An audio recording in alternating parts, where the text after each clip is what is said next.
Hi everyone, and thanks for tuning in again.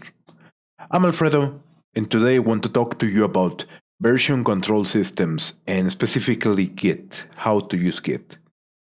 Now, has this ever happened to you?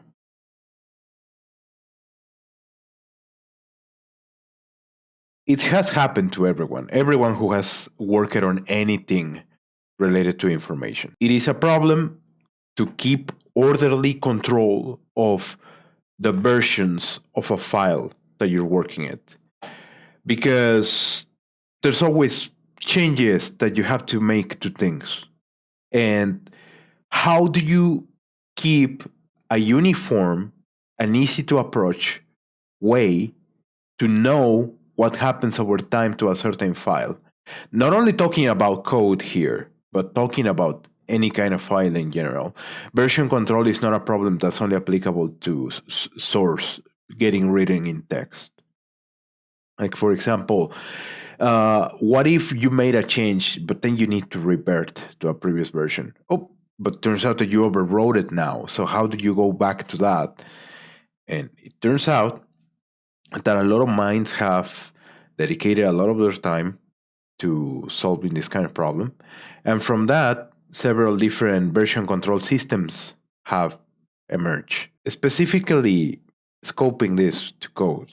Specifically, there's been several like Mercurial, Subversion, but nowadays, kind of the de facto standard for version control in code is Git. No matter where you go in the industry, you're gonna run into it. So I think that it's very important that we are well aware of how to operate within it. Now, what is Git? Git was invented by the creator of Linux, Linus Torvald. So today, I'm going to explain to you what Git is about, and I'm going to work through a scenario to show you what happens in the regular day-to-day operation of something like Git. So let's get started here. Just let me... Okay, so I got my terminal open on the left-hand side here, and I'm going to be editing some text in some files. You can extrapolate what happens when you're working with a code file or with any other file, but this is going to be pretty much applicable to anything that you're doing with Git. And on the right hand side, I got a little bit of a slideshow to hopefully illustrate this better, right? So let's get started. Usually, well, I have a bunch of projects here that I have worked with before. And for example, you will notice that I have my terminal set up so it displays a little bit of interstitial information related to the Git repository that I'm in whenever I'm inside of the directory, right? So all of this is nice and well, but let's start something from scratch. Just make the git test and cd into that. All right.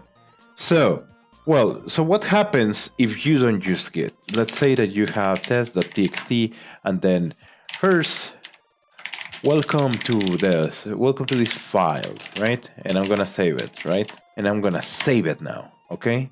So now, when you do that, so you just have the file there, but there's nothing to account for the history of the file, what actually happened prior to that or before to that. So if somebody naughty comes and deletes this, and like, well, so what do you make of that? How can you cover yourself against that? How can you revert to a previous version? No such thing, right? Because there's no way, there's no registry, there's nothing to account for that, right? So you can install on your operating system, no matter what operating system you're using, Windows, macOS, Linux, there's a port of Git available to it. On Linux, you could sudo apt install Git, right? On something like Ubuntu.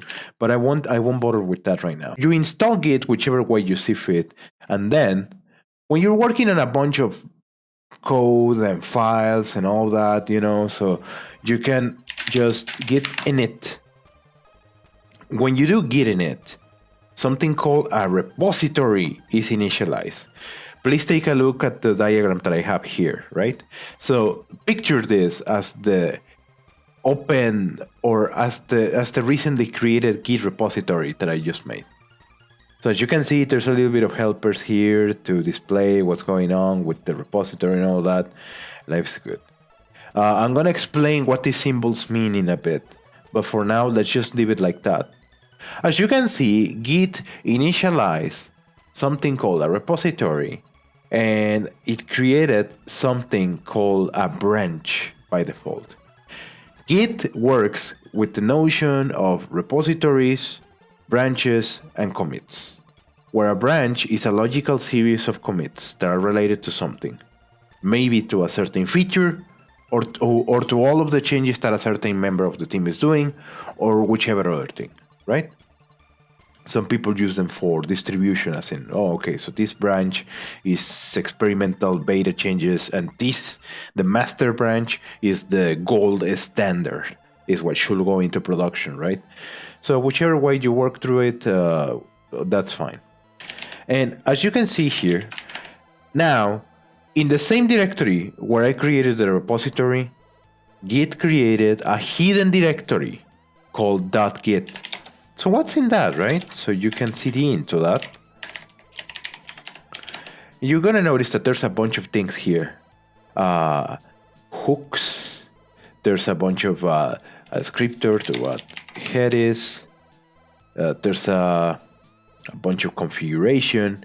And you can actually tinker with Git to make it do a lot of really fun stuff if you tinker with the hooks, configuration, and etc., right? And branches, so well, obviously, okay. Refs, head stacks. In all of these other directories here, you're gonna start seeing a lot of temporary files getting written once we are, actually into it. I started a Tmux session so you can see what I'm talking about a little bit better. Alright, so I'm gonna split it and then, so going back to the same directory where we were, right? So this is the top level directory of the project, and I have a single file, text.txt. Here, this is Git telling me that it's recognizing that there's a certain single file that's not tracked by anything. So I'm gonna git add it. Okay, and as you can see, the helper that I have here has changed, so it's no longer displaying in green, but rather in yellow, or orange as my terminal emulator draws it, right? So at any point, you can run Git Status, by the way, to see what the Git version control system is seeing for your project. Just for the sake of the experiment, let's git reset back. So you can see this is the original state where we have just initialized a repository and it's empty. If you run git status, it's just gonna show that there's a single on-track file. If we do git add, and then we add that file, then Git will now recognize it differently. See? Now it shows that Git is aware that I added something to it, into what's known as the staging of the project, the staging area. And now, once you have that, then you can git commit. Once you have your file set up the way that you want, by the way. I'm gonna edit it back, so welcome to this file. Once I added the file to the staging area, Git starts tracking changes to it, and you can see them at any point. First of all, of course, with Git status, as you can see, now there's something keeping accounting of what's going on with the file, and it's telling me that there's changes here. And you can run Git Diff to see how it differs from what was previously staged, right? So if we were to just add line number 2 now. So if we were to add more random stuff here, it will also show in the diff, right? So, but let's just go back to this. This is what we want. Once you have your file exactly at the point where you want it to perdure, you can do something called a commit. So you can, of course, you first have to git add everything that you did. See, now I staged the new version of test.txt. So we no longer recognize that there's changes to a single file. We have one file in staging, however. So at this point, we can look at our Git status and then git commit the file. When you do git commit, Git will call your text editor, in this case Vim, right? It will call your text editor and it will ask you to enter something called a message, which is something that will persist in the logs. Once you commit something, your message will be attached to the current state of all of the files that you're committing to the repository. So usually for something like this, and just for the sake of addition, I'm just going to type first commit. There's a lot of people that type initial commit or whatever. And now, as you can see, after I committed everything, the helper here is turned back to green. It means that there's nothing that's missing from the staging area and there's nothing that has changes. If I were to make changes against the committed version of the file, it will start displaying that. Notice how it's the exclamation point here instead of the question mark, which represents on track files, right? Oh, let's say that you're not happy with the changes that you did to that. So you can just check out the same file and it's gonna revert it to the last committed version that I know. So, but over time, we're gonna have many different states of the same file, and you can also use git checkout to revert or to fast forward across anything. So let's take a look at this. If you type git log, it will display a text list of everything that has gone on the repository from latest to oldest in reverse order. So here, my git log is only displaying a single git because, that's the only thing that we have typed here. To illustrate, this is what happens when you initialize your Git repository then. This is a branch, the master branch, which Git created by default, and this is the initial commit, which I'm going to represent with alphabet letters A, right? So now let's say that, let's say that I'm just gonna type A here, and this is the new version of the code. This is something that I want to persist again. This is something that I want to commit. So we can git add everything and then git commit. And as a shortcut, there's a -M switch, which you can use from the command line, but you don't have to. And then adds an A, right? So now we committed, everything's good. As you can see, the commit log now has 2 entries in it. So this is equivalent to doing like this, right? And then, for the sake of the exercise, maybe I would like to do this. Let's change it. So this is just A and B, and I'm gonna. Sometimes you want to, I just want to modify the commit message without actually making any changes to what I committed. So, or rather, sometimes you want to correct what you committed, right? So you can git add everything and then git commit -- amend, and then you will be able to correct your git log like that. So I did this so it matches what I'm displaying on the right hand side here, but all right. So now let's say that you have your file committed, which has 2 changes so far. What happens if you're like, oh man, but I kind of miss the old days when everything was simpler and when I didn't have as many changes here as before. So how can you revert to the previous version of that? So as you can see, this is how the file currently looks. You can revert it to a previous point in time if you wanted to, by copying the hash of the commit that you want to revert to and using git checkout with that ID. Now that you're here, as you can see, the file looks exactly as it used to look in the past. And we didn't have to do anything special besides just checking out that version.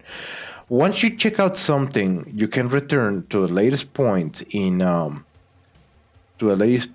current branch that you were using just by actually git checkout master, and it will place it back into the latest. Or you can use the Git again. Git has something called the head, so you can just use a reference to head. But for now, though, let's keep going with some other changes. This is how our experiment looks right now with 2 commits. Now, let's say that and you can just keep editing things from that. You can just add something else and then git add everything, git commit -m adds C, right? Wash, rinse, repeat. You could theoretically go back to 2 different versions now of the same file, right? The cool thing is that this will persist everything in the tree of directories that you have under this. Every other subdirectory, everything is gonna get persisted. Let's take a look at .git, by the way. And now, as you can see, there's a bunch of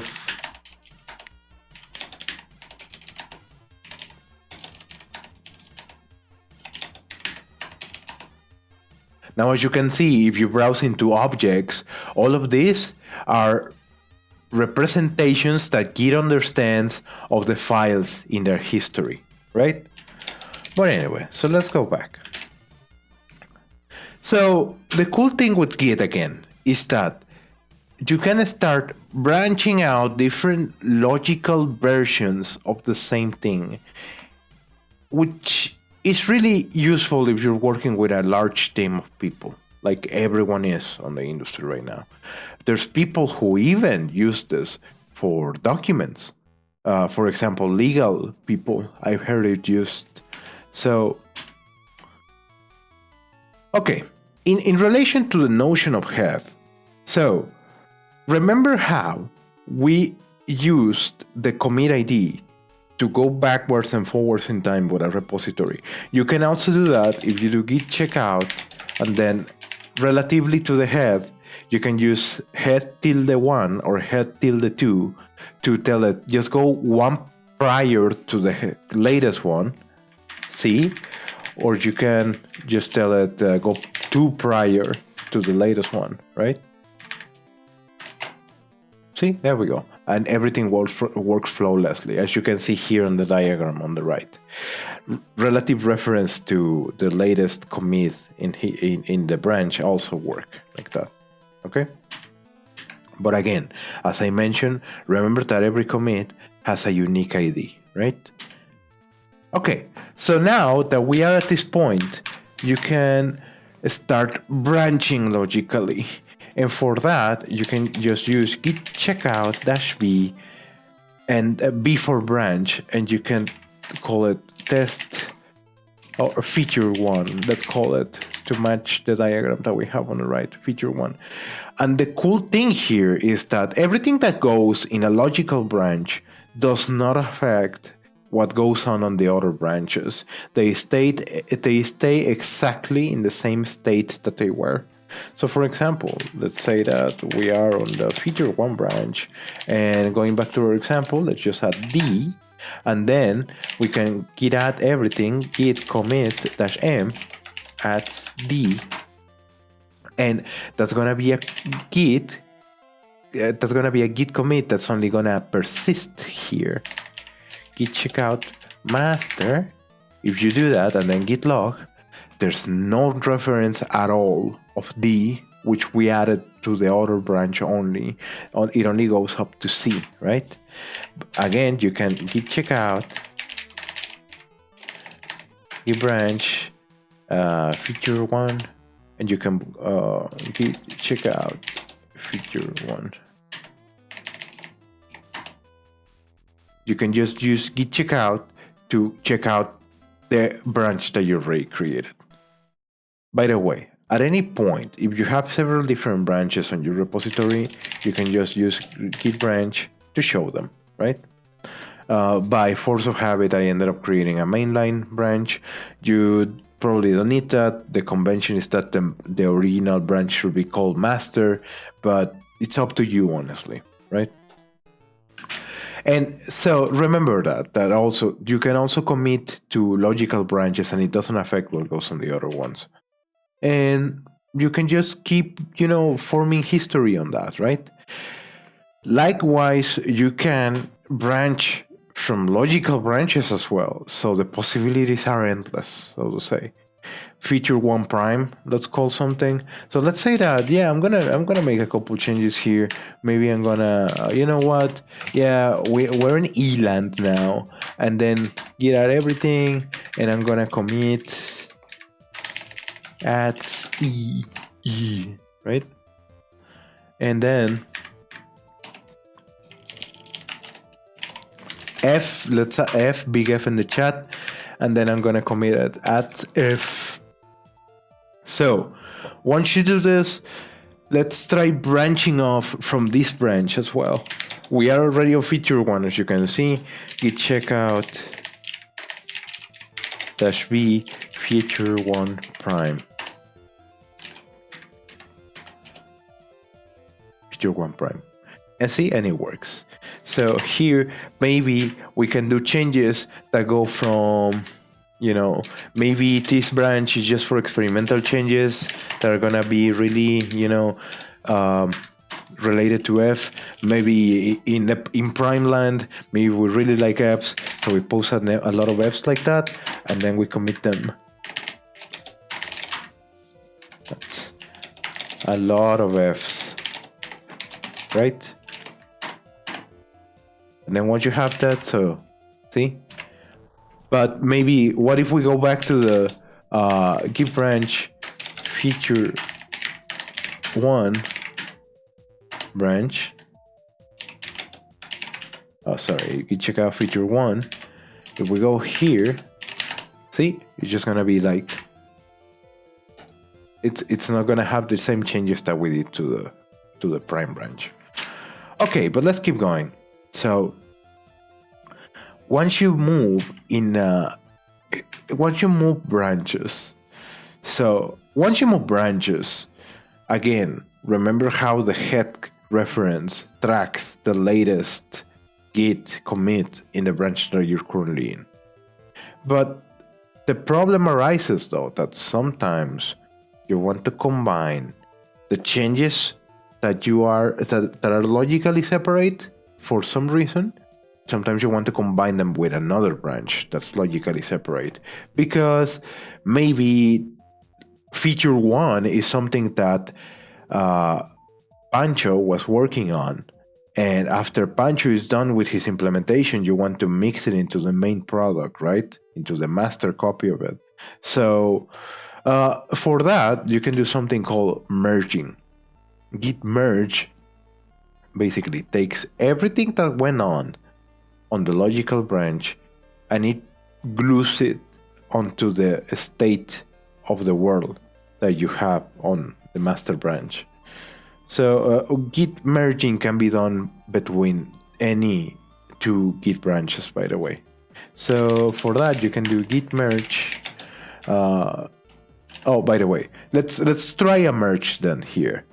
This is gonna work out really easily because we don't have any special changes on master. Git checkout master, and then I'm gonna do git merge feature one. See? So now master before only had a previous state of the file, but now it brought up everything that we had in the feature branch. Now, what happens if, for example, master maybe diverges in its own way? Maybe it adds a lot of G, and then git add everything and commit that. That's a lot of G. Now, sometimes you want to go back to the other branch, and then here, maybe, oh, you know what? We don't really do G here in feature branch. Maybe here we do, yeah, we do H. Sometimes let's do H with a space because that's how we roll, right? So again, and we can add it, and we commit at H. So what if you want to? What if you want? Take a look at the diagram here. What if you want to mix in all of the changes here, where you added H, but master diverge in a different way? it added other changes. So take a look at what happens when you merge, checking out master, and then git merge feature 1. Take a look what happens now. A merge conflict, because both branches diverge on different ways on the same file. In master, on the same line that I added a lot of G's, in the feature branch I added a single H. So how do we know what's going on here? Merge conflict is when Git says, you know what, you have two different kinds of changes, I don't know what to do with them, I'm gonna ask you to step in and fix the problem. So you can just do Git Status and it's gonna show both modified. And if you open it with a text editor, you're gonna see some very funny marks like this on the head of the master branch, which was the one that we checked out to merge into. So it will draw that this is what's going on there. And then it's gonna type a divisor like this, and it's gonna show you, okay, and this is what's going on the feature branch. So now you can decide, like, oh, am I gonna go this way? I'm gonna go that way. I'm gonna keep both. Do I want to delete one? Do I want to keep one? And once you decide that you're happy with the results, you can just add everything and then git commit. And then, since we solve a merge conflict, Git will deem it necessary to create a new commit to show that the result of this is something new that comes from the solution of both conflicts. And it will ask you to type a message as if it was a normal commit. So in this case, I'm just gonna leave it like that, merge branch such and such. And see, and now it's gonna show me as a lot of G at H and a commit to represent that this was a merge. It doesn't have any changes on its own, unlike this and unlike that. But it is a point in time that you can also rewind from or move forward to. So that's how it roughly looks when you merge. You take all of the history that you had on a logical branch and you mix it in with another one, right?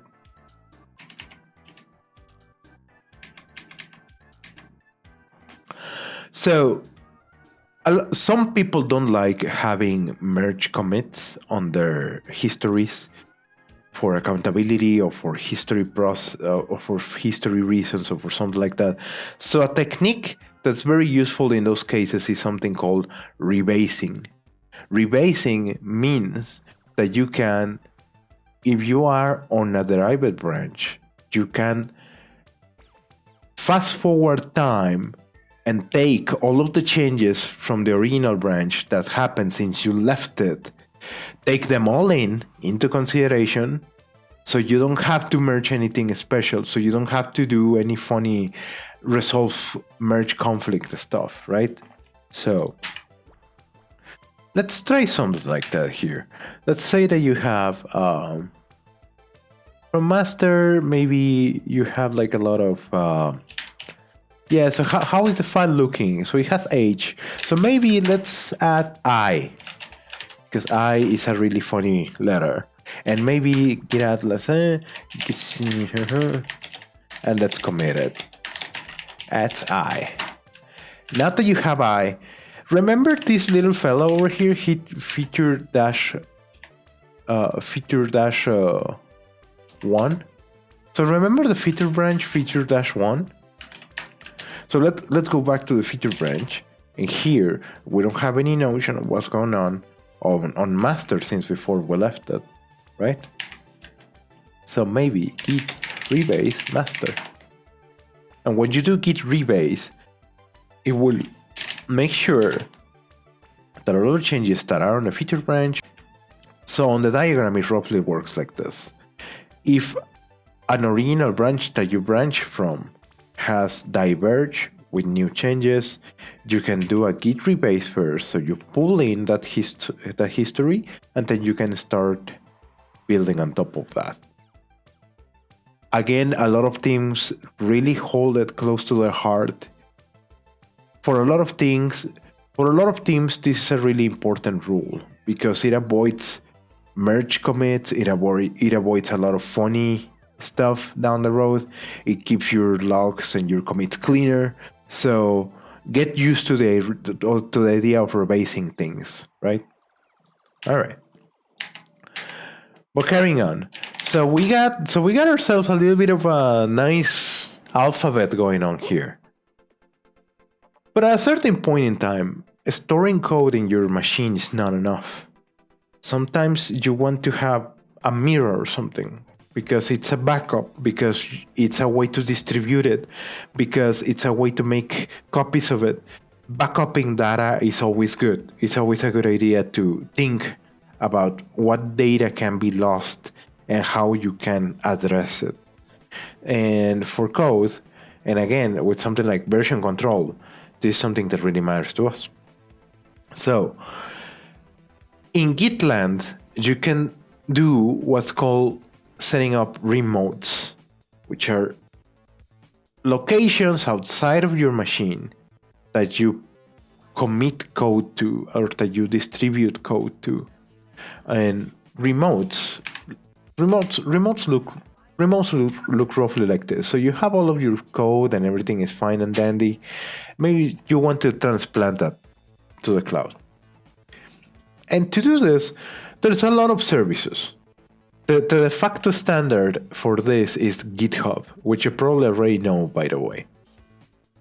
Everyone's darling, the darling of the open source world. There's also Bitbucket or a lot of other kinds of solutions. But GitHub is something that you can sign up for. It's free. You can have public repositories if you want everyone to be able to check your code. You can have private repositories if you want to keep things private. You can have anything of the sort, right? And in this case, I have a GitHub account. It's also kind of a social network on top of it because people used to collaborate on things, right? So I have a lot of code that I have uploaded over the years here, and you can use your GitHub as a way to back up your code. Let me show you how. I'm gonna log in here.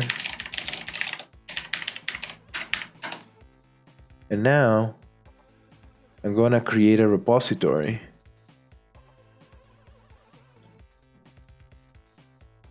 I'm going to call this Git test and then test and then no, like that. All of that is fine.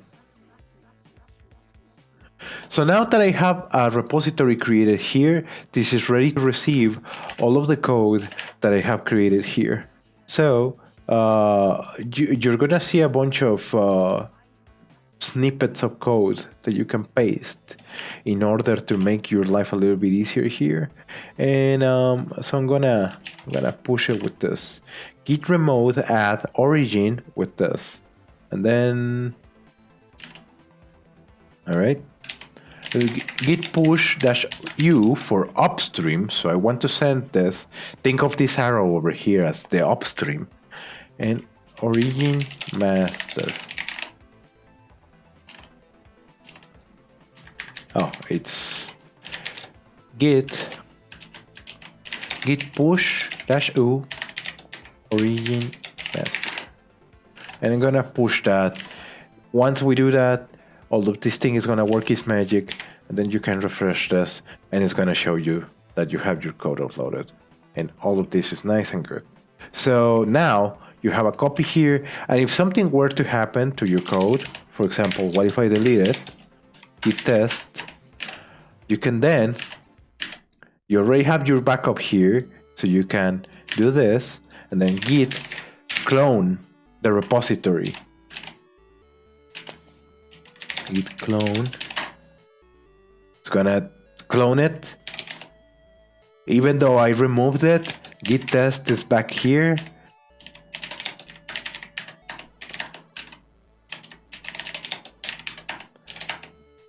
And it has exactly the same things that we had in our code. as before we left it. So hooray for backups, right? This is cool. And you can have many different, you can add many different remotes, maybe for different services, maybe something that represents your production systems, your testing environments. Heroku, by the way, uses this notion very, very closely. So it's really nice to work with. And yeah, so life is good, right?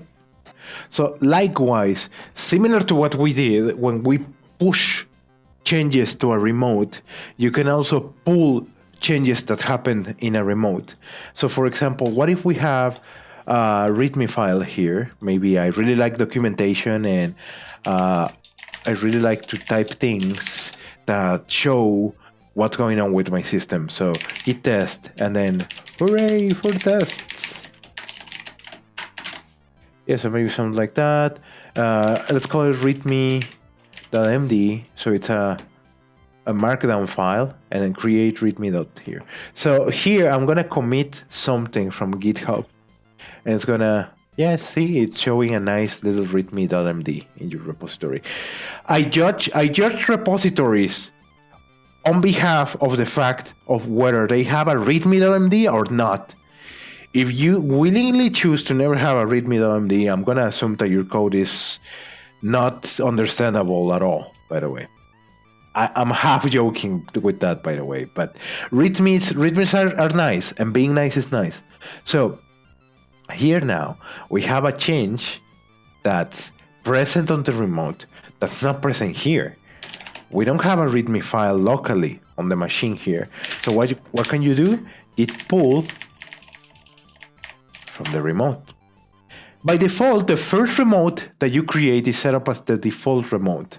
And so if you already push to it, it will already recognize that as the source of truth when you type git pull.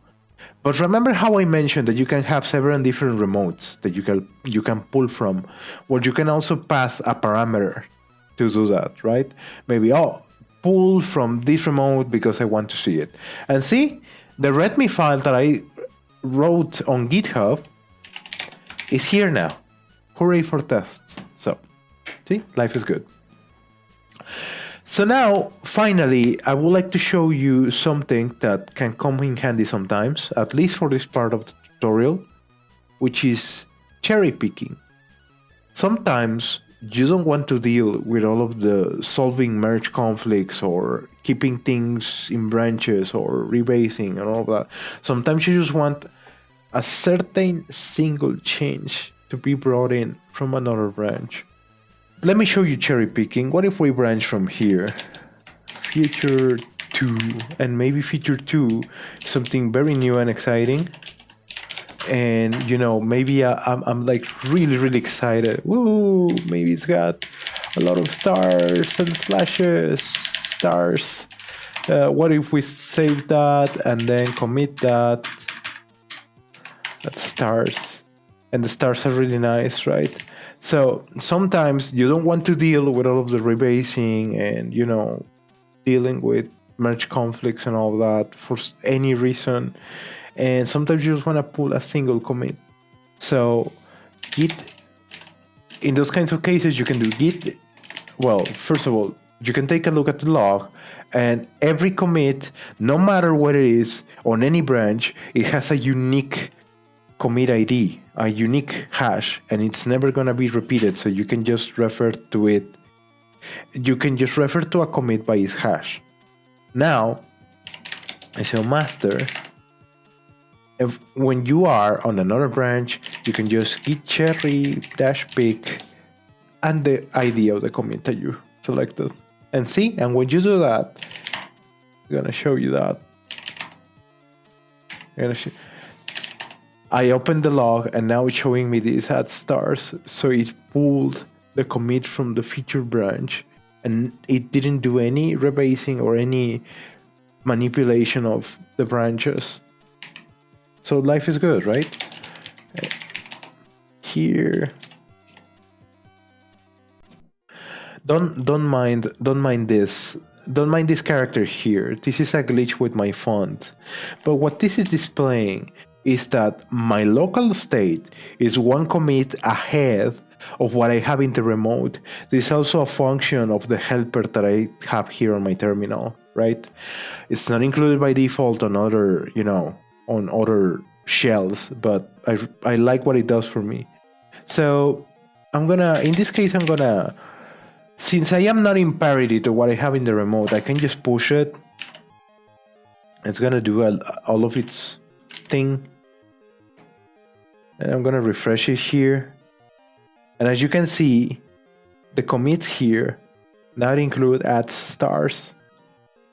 And if you take a look at that, it displays exactly the thing that I cherry picked. So this is what happens. Imagine in the diagram, this is what we wanted. We had a branch that stemmed from something, and it's a very interesting or important change that we wanted to just pull without manipulating the state of the branch, without rebasing or without merging. So for that, I did a cherry pick. When you do a cherry pick, you just transplant something. All right. So I'm thinking that does it for now. Hopefully this is a viable primer on how to get started with Git. Git is really fun to use over time, and it's very reliable. It's an industry standard. It's really fun. So there's a lot more to get into it, and I may follow up this with a new tutorial if there's interest. But this should get your toes wet a little bit. This should get your foot in the water. This should be enough for you to get your toes wet and to start playing around and diving into it. So, as always, thanks for watching. Stay tuned for more tutorials.